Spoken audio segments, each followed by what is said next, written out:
Wow. Good morning. Good morning, good morning, good morning. I am so excited to talk with you this morning because today is the beginning of my acting on a dream and an idea I had many, many years ago. And because of lack of belief in myself and the fear of success, feeling that I couldn't handle it, the explosive growth that I experienced when I started this concept of the Greatness Center, that I stopped. I ran. I found somebody named Dr. Mary Tumpkin to take over the program for me. And I pursued motivational speaking and traveling around the world. And I said, I don't want to be in one spot. I don't want to raise funds for brick and mortar. I want to change lives. And if I ever decided to revisit this dream where I can help people, help feed the homeless, help teach people how to discover their power voice, help people to learn the methods and techniques of how they can dramatically change their lives. Because that's one thing that we are not taught in school, how to become successful in this thing called life. And so yesterday, it finally hit me. It's been it's been haunting me. You ever had an idea or a dream and you put it off, and everywhere you look, somebody else is doing it, and it just keeps calling your name. It just stays with you, and you just can't stop. Okay, you just finally say, okay, I'm gonna do it, I'm gonna do it. So this morning, I'm sealing my deal with God because I started this years ago and I stopped. But I realize now I can still do it. The fact that I'm 75 means nothing. I'm thinking about a singer named Shirley Horn who decided, after putting it off for years to sing, she decided to go in the studio. She was in her 60s and she did a song called Here's to Life. And it was a great song, it was a hit. And so I decided I'm not going to take this idea to my grave with me. I want you to like this page and share it because this morning is the first morning of the Greatness Center. And it will be every Sunday morning at 10 o'clock. Now, there are people who say, well, people go to church that time. Well, this is not for people who go to church. This is for people who are interested in my message. You're interested in my message? Fine. If it's not for you, then do whatever it is that you do. My message is not for everybody. I mean, if you go to church, that's fine, but it's not your traditional church message. This is about your greatness. Greater is he that's in you than he that's in the world. And that it always, I guess it always, as a kid, it just always fascinated me. People who worked hard and who prayed hard and sang hard and preached hard. And there was so much poverty there. I didn't understand that. That just did not work for me, my little small mind at that time. And so I didn't want to accept my life as it was. And I had goals and dreams of taking care of my mother and sitting her down so that she would not have to work. And so I was a state legislator at the time when I decided that I was going to go back to Miami, where I was born and raised, to take care of my mother after my sister called me and said that mama was diagnosed with breast cancer. You know, one phone call can interrupt your life. I just gotten reelected to the Ohio legislature for the third time and chairman of the Human Resource Committee and Education Committee. And they said that I had a promising political career. I enjoyed politics, but I loved my mama. And I gave all that up. I left so fast. I left my car, my clothes. I left so fast. I went back home to take care of mama. I promised her, mama, you will not go to a nursing home. I will take care of you. And I did that. And I pushed this dream aside after starting it in Miami for a period of time. People say, how do you know so many quotes? Well, during that time, I learned quotes and started having a class in my mother's living room. It was a book called Discover the Power Within by Eric Butterworth. And so I did this to heighten my morale, motivating others so I could motivate myself. Okay, I was my mother's caregiver. And the 5 people who came to my mother's house on 55th Terrace, I said, you remember Les Brown used to be a disc jockey on WMBM? Yes. And Whammy in Miami? Yes. He's back in town, but he's a different guy. Come over to his mama's house. He gives this lecture every Wednesday from 7 o'clock until 8 o'clock. Be on time. And sure enough, it went from my mother's living room to a community center, and from there to the Caleb Auditorium on 54th Street and 22nd Avenue. Can you believe that? Like this page and share it. Like it and share it. People say a prophet is not without honor except in his own hometown. That's not always true. I'm from Miami, and people came out and they honored me with their presence. And it was very simple. Just what I'm going to do for you this morning. I would call Cat Roberts, who happens to live here in Atlanta. What are the chances? Coincidence is God's way of staying anonymous. I would give her a title of what I was going to speak on, and she would create a song to go with it. And I'll speak for an hour. That's it. Just an hour. That's it. And people told other people and told other people and told other people. And pretty soon it was packed in the Caleb Auditorium, over 500 people, over 1,000, over 2,000, over 3,000 in a short time, about 5 months. And then that's when I got scared, saying, I can't do this. I don't know how to manage all these people here. And so I found somebody who was a pastoral type. And I went, and she was having services in her living room, Mary Tumpkin at the time. And she went on to get her doctorate, Dr. Mary Tumpkin, and they asked her, would she take over? It was called the Quest Center for Truth, and then the Greatness Center. And she did. And so, but it never left me. You ever had something that you wanted to do and you decided, came up with some kind of excuse, either the fear of failure or the fear of success? It never left me. It always stayed with me. It always showed up in my conversations when I talk to people about their goals and dreams, that you have something special. You have greatness in you. I never give a speech without making that statement. And also in the back of my mind, always was doing the Greatness Center. I can do it now. It came to me last night. I can do it now. Why? I'm a different person now. I'm more mature.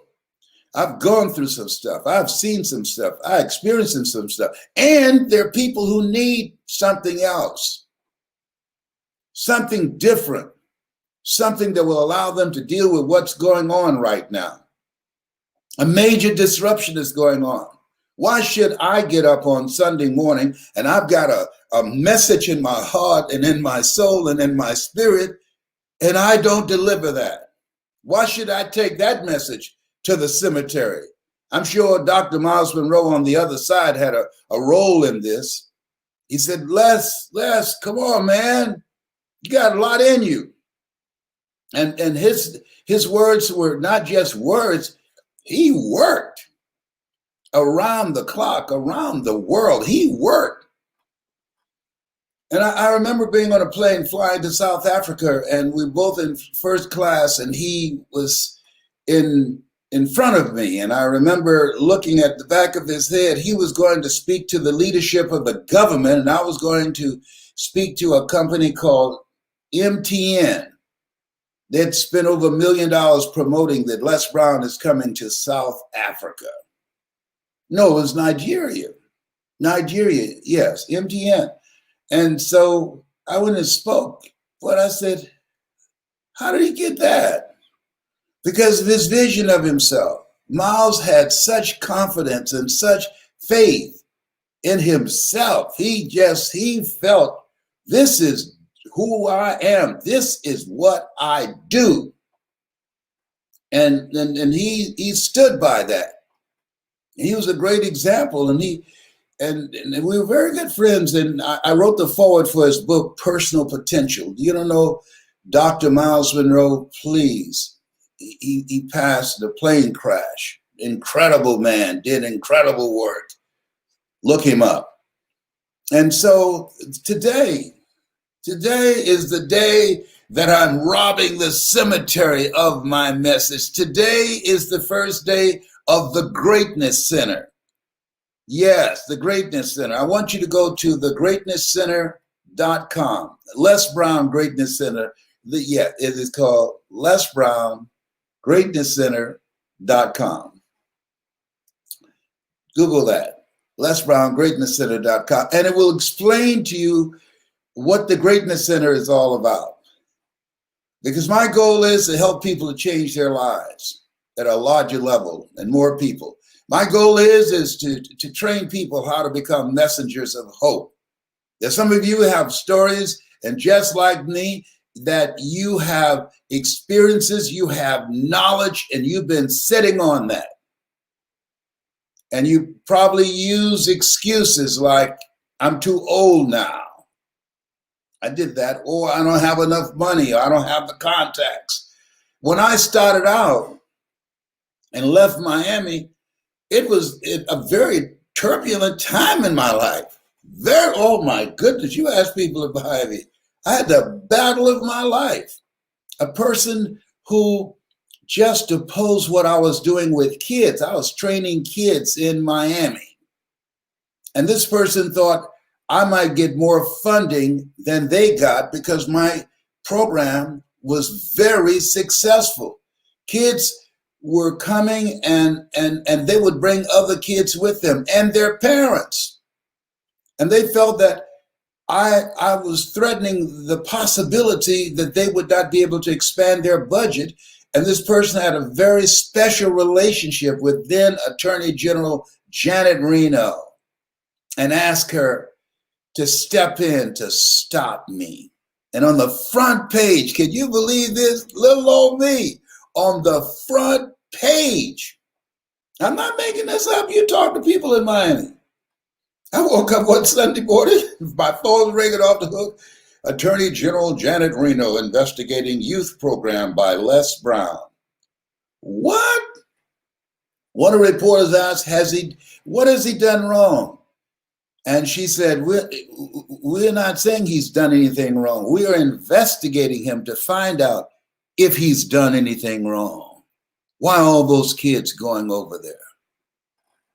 Can you imagine that? When they put something on the front page about you being investigated, you know what a certain number of people will say? Oh, he must have done something wrong in order for that to take place. Front page of the Miami Herald.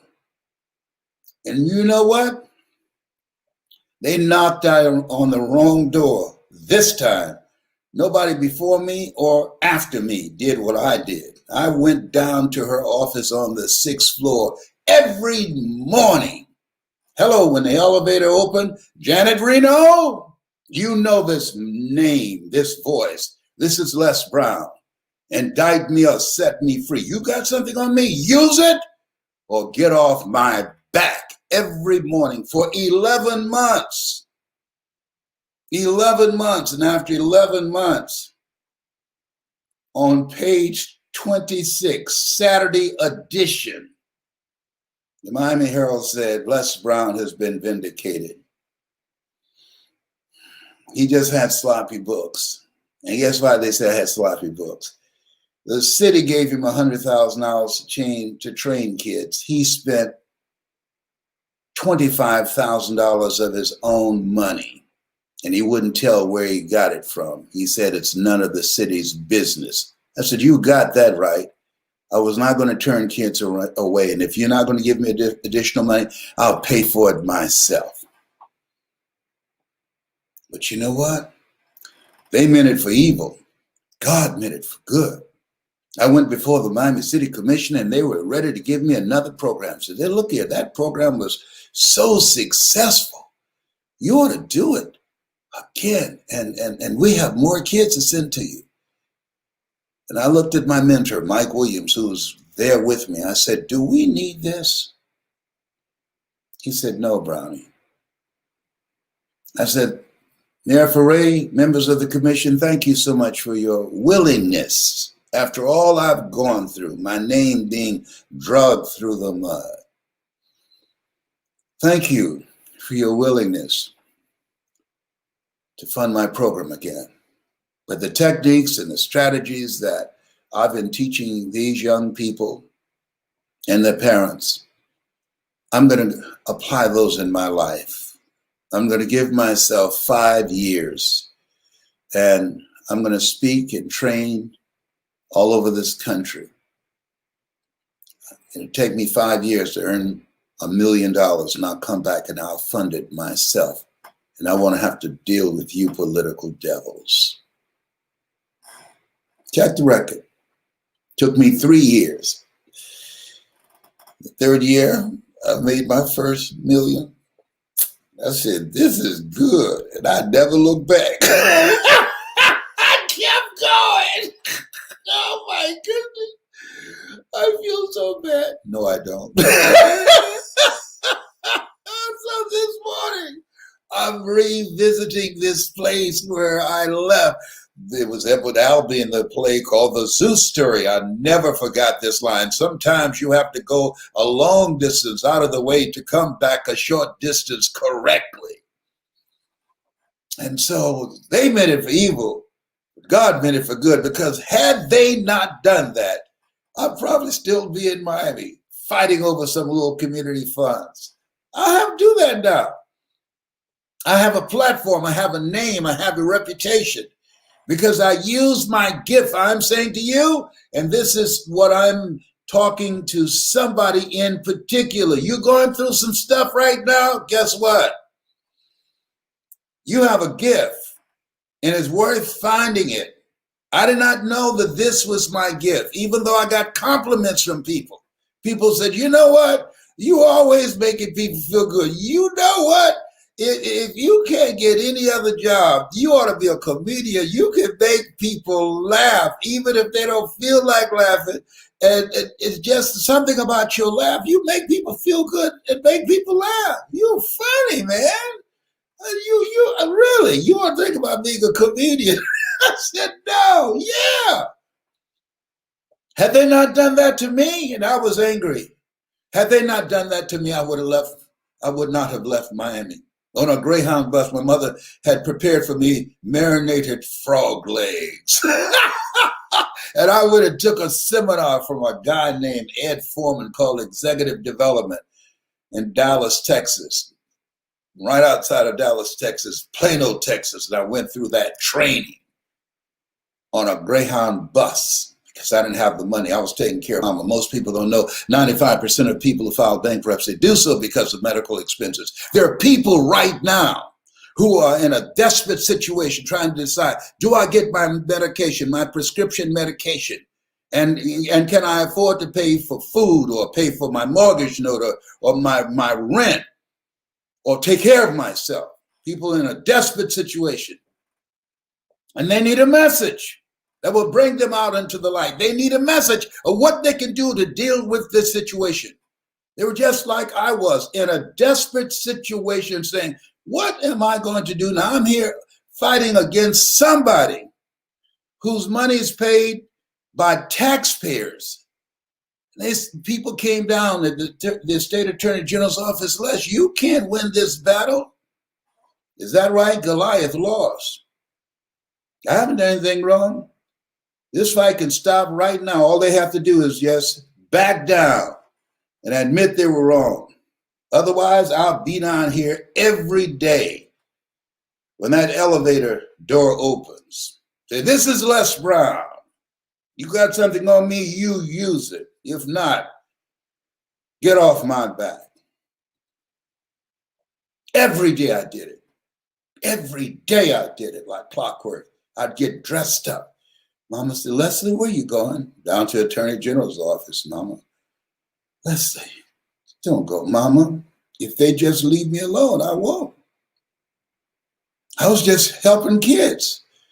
And they're going to come at me like this? My name is all I got, Mama. No, Leslie, come on, Mama. I got to do this, Mama. My name is all I've got. No, I got to go, Mama. You didn't raise somebody that would do the wrong thing when it comes to kids. I'm just trying to help kids. I use my own money to train kids, and they have the nerve to come at me. I know what I'm doing. They're fighting over money. I know how to train kids. I know how to change their lives because my life has been changed by the techniques and strategies that I've been studying for years, Mama, for years. Okay, boy, you do what the Lord leads you to do. Well, he's leading me to fight. He's leading me to fight. To stand my ground, to fight. And that's what I'm going to do, Mama. Okay. You want me to fix you something? Yes, ma'am. What you want me to fix you?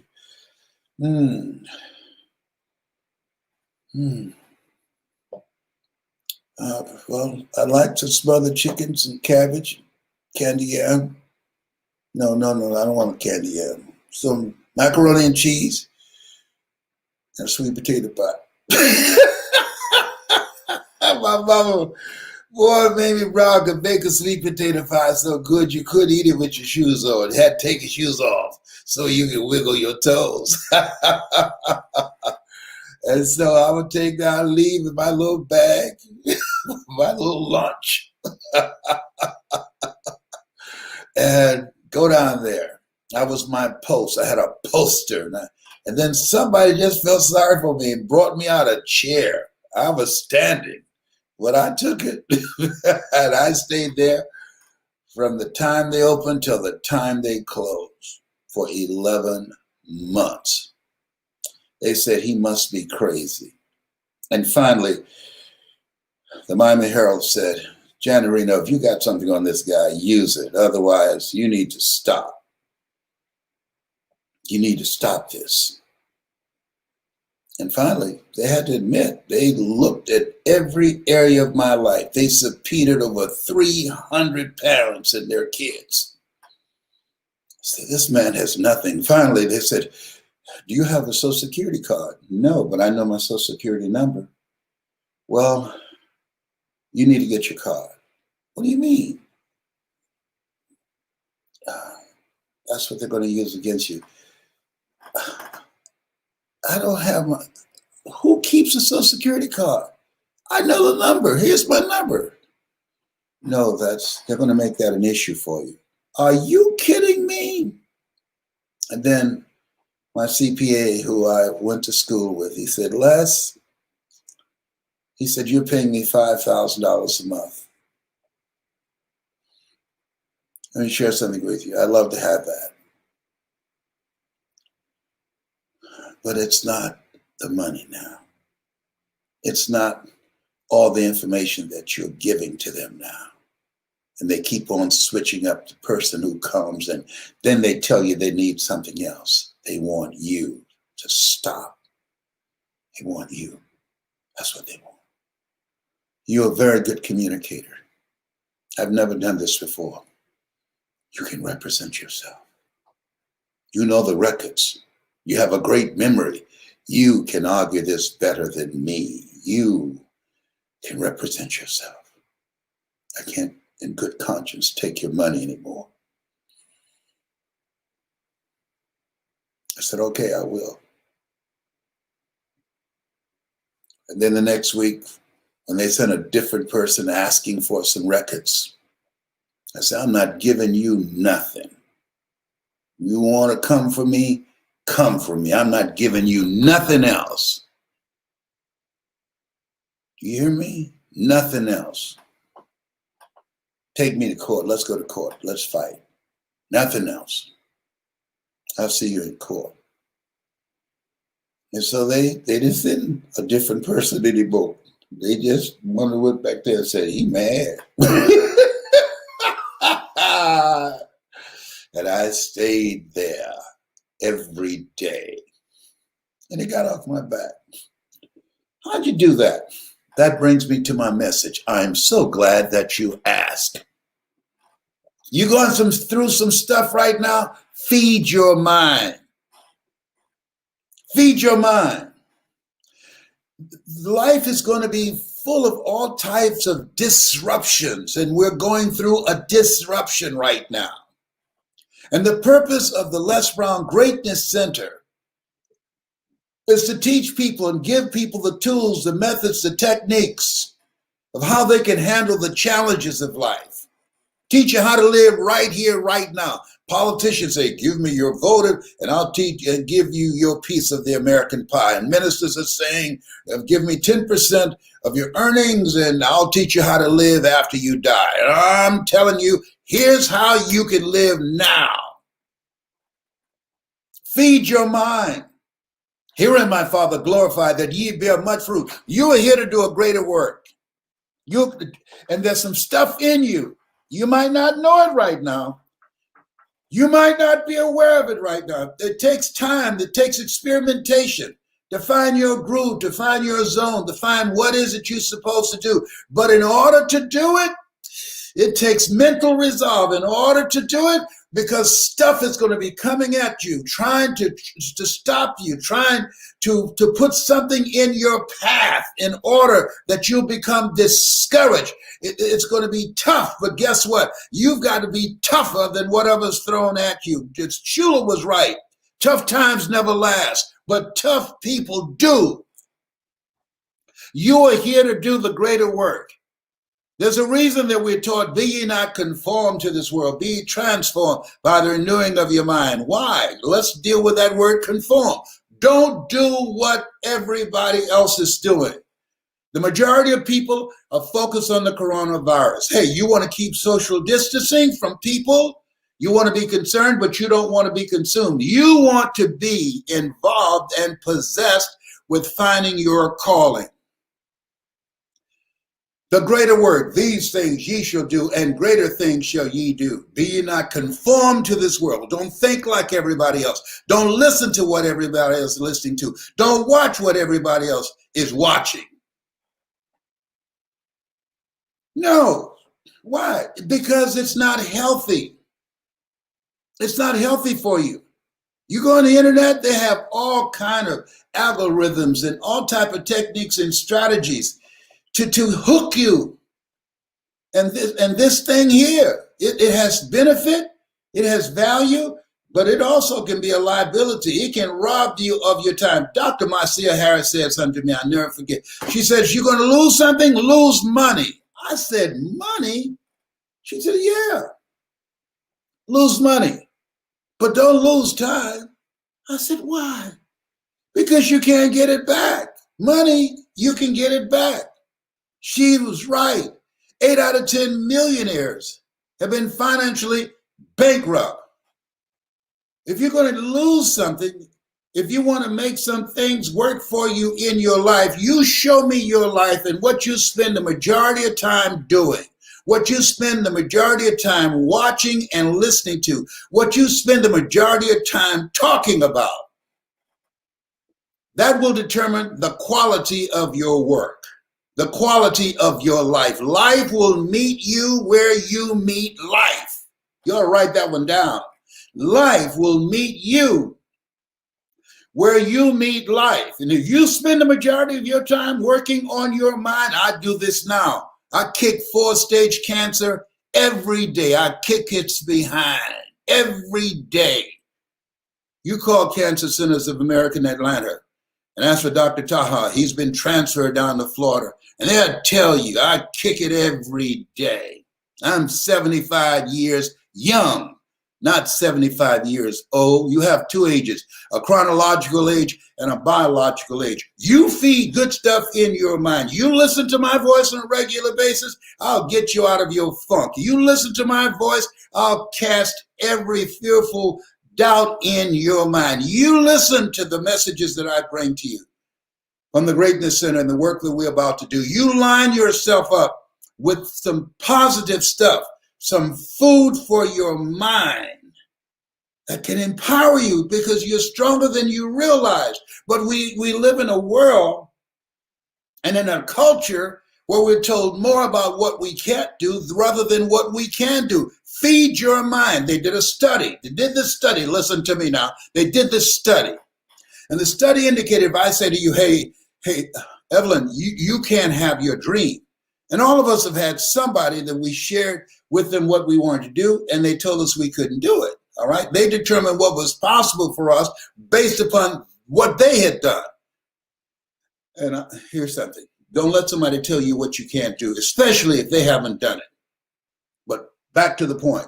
Somebody else, when somebody say, you can't do that, somebody else has to come along and say, Evelyn, you can do it. Listen to me. You can do it. Evelyn, you can do it. Don't pay attention to that. You can do it 17 times to neutralize that one negative statement. That's why the Book of Life says faith comes by hearing and hearing and hearing. Now more than ever, you got to feed your mind. You got to believe in yourself. You say, oh, Jesus will fix it. Mm-mm. He said, greater is he that's in you than he is in the world. That's my favorite book. And when the disciples were amazed at the miracles he performed, he said, these things ye shall do, and greater things shall ye do. No, Jesus said, hey, you got some greater work that you're supposed to do. Don't be tripping about what I'm doing. See, at the end of the day, man's belief in God is measured by his belief in himself. Thy faith has made thee whole. Faith not tested can't be trusted. You got to believe in yourself. Got to believe in your dreams and believe in a power greater than yourself. We're supposed to be an active force. You know how many people are dying and being buried long before they're dead? That's why Dr. Miles Monroe said, rob the cemetery of your dreams. I'm so thankful. Last night I came to my senses. They said, opportunity knocks on every door. No! Opportunity stands by silently, waiting for you, waiting for me to recognize it. No! People say, these are terrible times. No! These are great times. Incredible times. What's the saying? Shakespeare, nothing is neither good nor bad, but thinking makes it so. You're still here. You were born for such a time as this. You're stronger and more powerful than a foreclosure or eviction or a divorce or being incarcerated or losing your job. You're more powerful. You're more than a conqueror. What do you mean? What do you mean? How can you be more than a conqueror? Because if you do the best that you can, all you can do is all you can do, and all you can do is enough. But make sure you do all you can do. God will do that which you can't do. And you've already had that experience. I don't need to tell you that. You've been in situations and you knew you didn't do it. And you said, oh, I can't believe I did this. You did not do it. God did it. Give credit where it's due. This is the best day of your life. The best day of your life. Orrin Hudson, he teaches kids how to become strategic thinkers playing chess. You call him, how you doing, Orrin? It's the best day of my life. Start saying that. Start saying that when people ask you how you're doing. Don't say, I'm hanging in there. No, You're not hanging in there. It's the best day of your life. Don't say, oh, I'm all right. No, it's the best day of your life, but I'm going through some stuff. So it's the best day of your life. I don't have any money right now. So it's the best day of your life. If you don't believe it, try missing one. Try taking a dirt nap. Call forth those things that be not as though they were. Well, why don't people do that? The reason they don't do that, they don't understand. If you don't work on this, there's a difference between mindset and eyesight.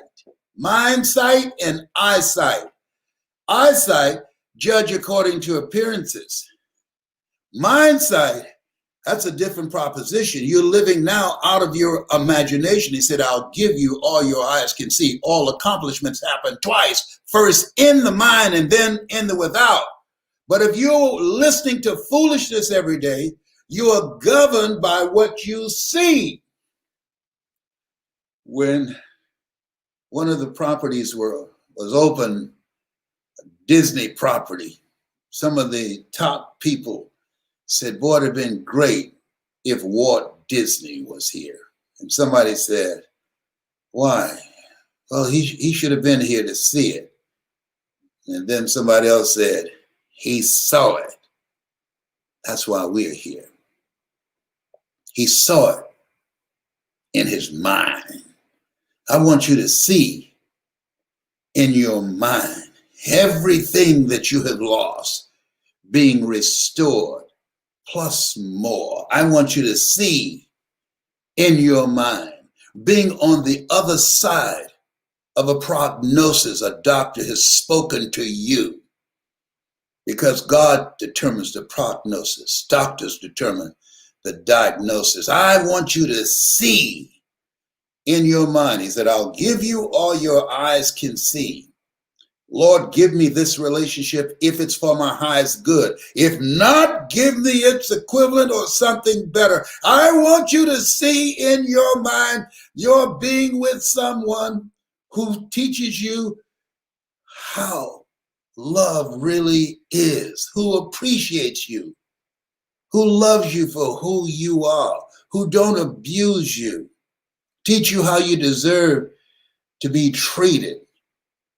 And in the meantime, it's better to be alone than to wish you were. See in your mind, having someone who will love you, who will respect you, who will value you. See in your mind, living a life that's you, not a life where you on a job, you hate the job, and you hope you don't get fired. Mixed emotions.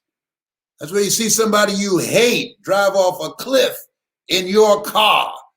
You're glad they're gone, but not in my car. Hello? Oh my God, why did you get in my car? I'm glad you're gone. Why did you have to get in my car and drive off a cliff? No, he didn't. Hello, yes, he did. Be ye not conformed to this world. Well, you see, if you don't train your mind to serve you, your mind will be trained to serve the collective thinking of the people around you. If you don't program your mind, trust me, your mind is now being programmed. And if you want your mind to serve you, you want to be an active force and training it, so that you don't think like everybody around you, because people rub off on you. You earn within $2,000 to $3,000 of your closest friends. When I found that out, I got away from all my broke friends. Y'all got to get away from here. No, I'm not mad at you. But y'all just got to go. I'm not going to spend time around broke people. People who earn $20,000, $40,000, $50,000 an hour don't hang out with people who earn $20,000 or $40,000 or $50,000 or $80,000 or $100,000 a year. Why? They don't have anything in common. There's nothing for them to talk about. There's nothing for them to share. You ever had friends that y'all used to kick it, used to party, used to have a lot of fun together? You don't see each other for a while, and you see each other, it's like two strangers meeting for the first time. It is because the person that you once were, that person is gone.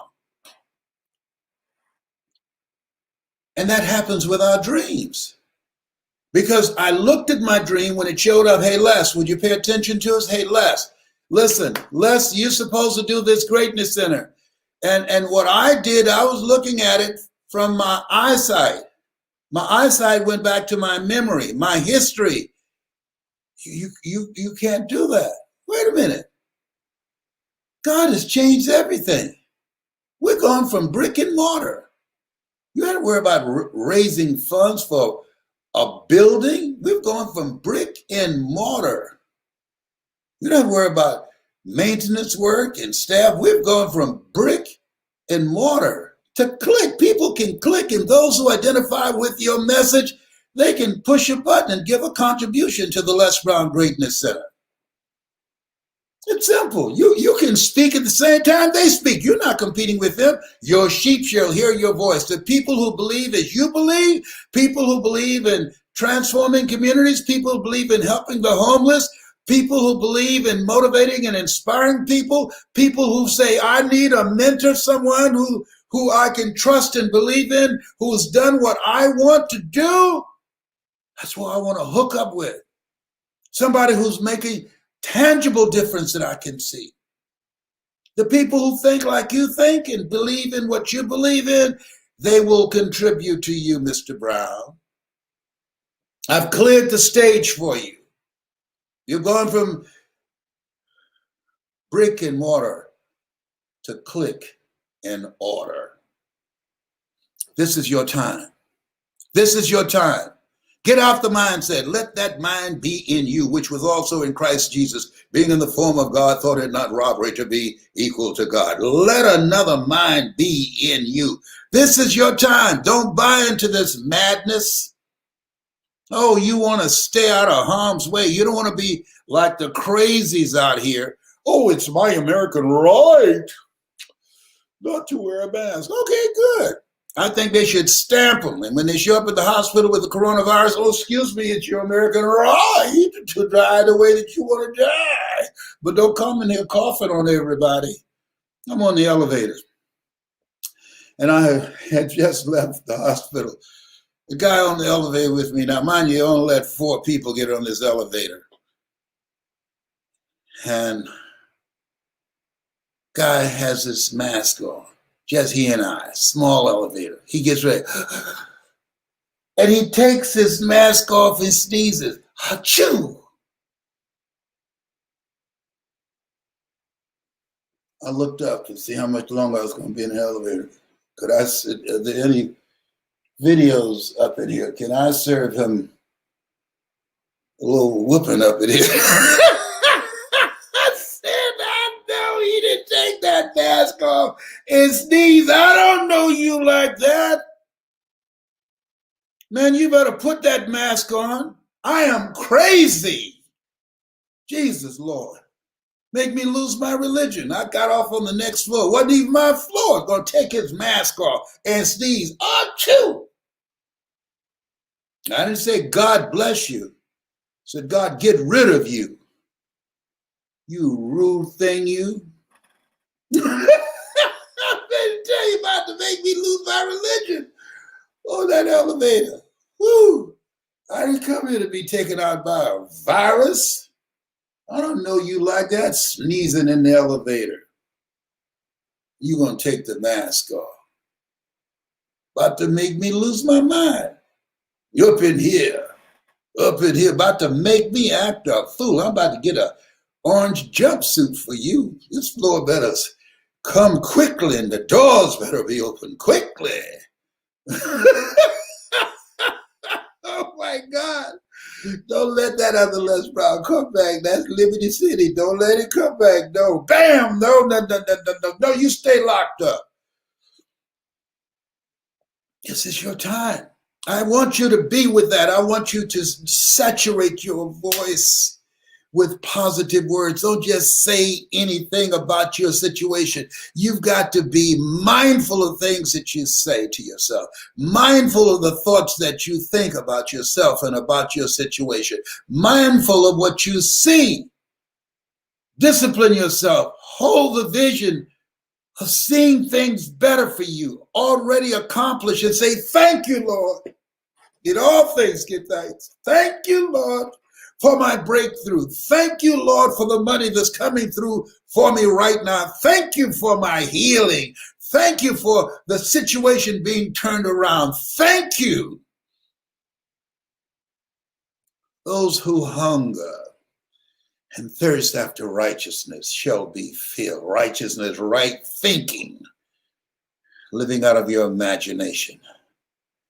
Right words, never speaking negative words about yourself. Right actions, faith without works are dead. Right relationships, people rub off on you. You hang around with losers, you'll be a loser. Right state of mind. Right answer. Here I am, Lord. Who will go for me? Right answer. I'm asking again, who will go for me? Who will do the greater work? Right answer. Here I am, Lord. Send me. I'm your God.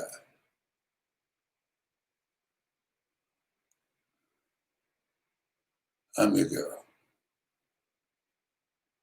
Send me. You've been chosen to do the greater work. Feed your mind. Don't buy into all this stuff that's being said now. Judge not according to appearances. Watch your words. Live out of your imagination. Upgrade your relationships. Practice the principle of OQP. Only quality people. Well, can I change my negative friends? No. It's a full-time job changing yourself. What relationship does light have with darkness? None. None. And no, this is your time. Give thanks, regardless of what your situation is. In all things, give thanks. I thank you, Lord, for my breakthrough. I thank you for my healing. I thank you for making the right choices through me. I thank you for ordering my steps. I thank you for the miracles that are manifesting in my life right now. I know you're still in the miracle working business. And I know I'm here. I've gotten this far because of your grace and mercy. Oh, Luther Barnes, please teach me how to sing that song. I'm going to sing it for you one day. It's my first message for you. The Les Brown Greatness Center. We just got started. If what I shared with you has value, I want you to go to the Les Brown Greatness Center. The Les Brown Greatness Center. And because I had this breakthrough last night, Paul Counts and Lauren Hudson, they've been up all night working on the website. And there's limited information there now, but there will be more going forward because we have more time working on it. But I decided I'm not going to die with this in me. I decided I've got a message too. I've decided that there's more work for me to do.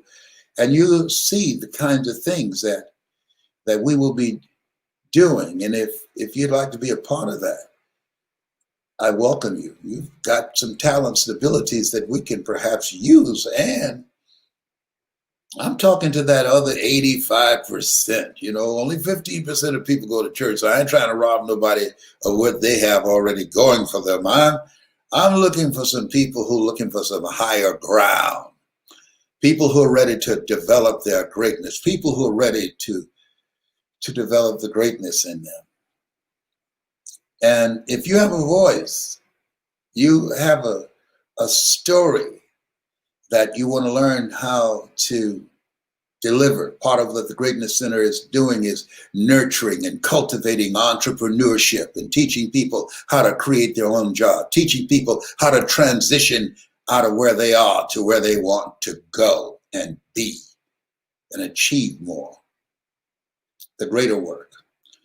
But I want you to put voice in the comment section if you have a story you want to tell and you say, you know what, Les, can you teach me how to speak like you? Yes. Can you teach me how to be confident and speak and not be fearful to speak in front of a computer that I can speak from home virtually and the computer won't sneeze on me or cough on me? A computer that's not asymptomatic? Yes. Can you teach me how to transform and motivate and make people feel good and inspire them and make them laugh in their tears? Yes. Put voice in the comment section. It's a brand new day. God is doing a new thing with us. He's doing a new thing. Many times in life, when we have a teeth-rattling experience and the very core of our being has been shaken, we run to God only to discover that it's God that's doing the shaking.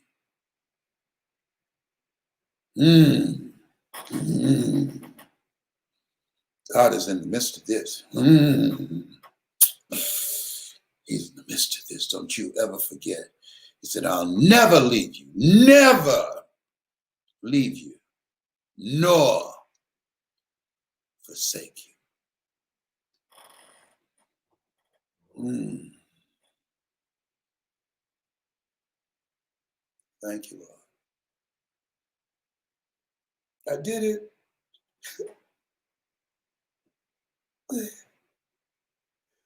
The horse is out the barn. I did it, and I'm not turning back.